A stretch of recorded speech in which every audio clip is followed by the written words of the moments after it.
আমি তোমাদের এই বিশাল অবদানকে আমি স্মরণ করি, যারা জড়িত হয়েছিল। এই জন্য আজকে দেশ একটা নিরাপদ জায়গায় এসেছে। তোমাদের যে এই অবদান দেশ জাতি শ্রদ্ধা ভরে স্মরণ রাখবে।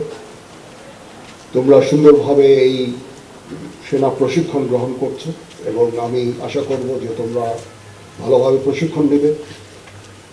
দেশ এবং জাতির ক্রান্তিকালে তোমাদের যেই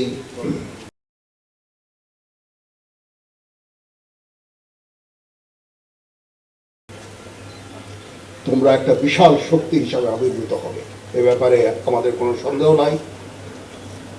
এখন পর্যন্ত 23,000-এর মতো সদস্য, এটাকে আরো বৃদ্ধি করতে হবে। এই ছাত্র সমাজের শৃঙ্খলা, কর্তব্যবোধ, ন্যায় নিষ্ঠা ইত্যাদি এই জিনিসগুলো অনেক উন্নতি করা সম্ভব হবে এবং দেশের যে কোনো ক্রান্তি লগ্নে তোমরা একটা বিশাল শক্তি হিসাবে আবির্ভূত হবে। সেটার উদাহরণ তো আমরা দেখতেই পেলাম যে এই বিগত সময় যে সমস্যা হয়েছিল, এই সময় তোমরা ওতপ্রোতভাবে আমাদের সাথে একসাথে কাজ করেছো। তো এটা বজায় রাখতে হবে। তোমাদের যে স্পিরিট, তোমাদের এই স্পিরিট দেখে আমার খুবই ভালো লেগেছে।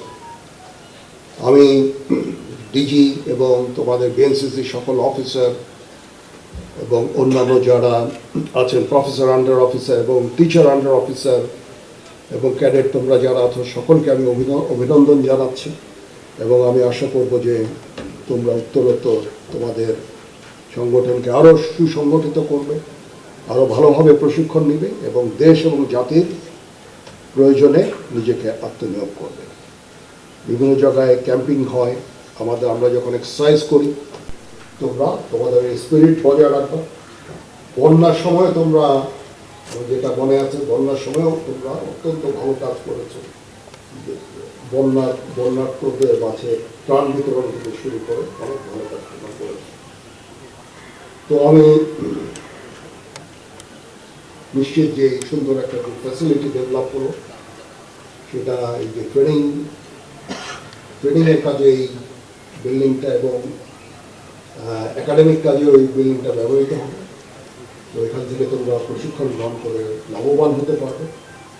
আমরা সর্বদা সচেষ্ট থাকবো তোমাদের যতদূর সম্ভব সাহায্য সহযোগিতা করার জন্য। তোমাদের অ্যামুনেশন নিয়ে একটা সমস্যা ছিল। আমি আমার আর্মি থেকে অনেক অ্যামুনেশন তোমাদের দিয়েছি। এই অ্যামুনেশনগুলো রেখে দিলেই হবে না, তোমরা রেগুলার যে এগুলোকে ফায়ার করবা, ওদেরকে প্রশিক্ষিত করবে, তাহলে আমাদের এই ট্রেনিং সাফল্য লাভ করবে। সকলকে আবার ধন্যবাদ জানাচ্ছি এবং আমাকে এখানে যে ভবন উদ্বোধন করার জন্য আমন্ত্রণ করেছে, এই জন্য তোমাদের সকলকে ধন্যবাদ জানাচ্ছি এবং আন্তরিক কৃতজ্ঞতা জ্ঞাপন করছি। মহান আল্লাহ তাআলা আমাদের সকলের সহায় হোক।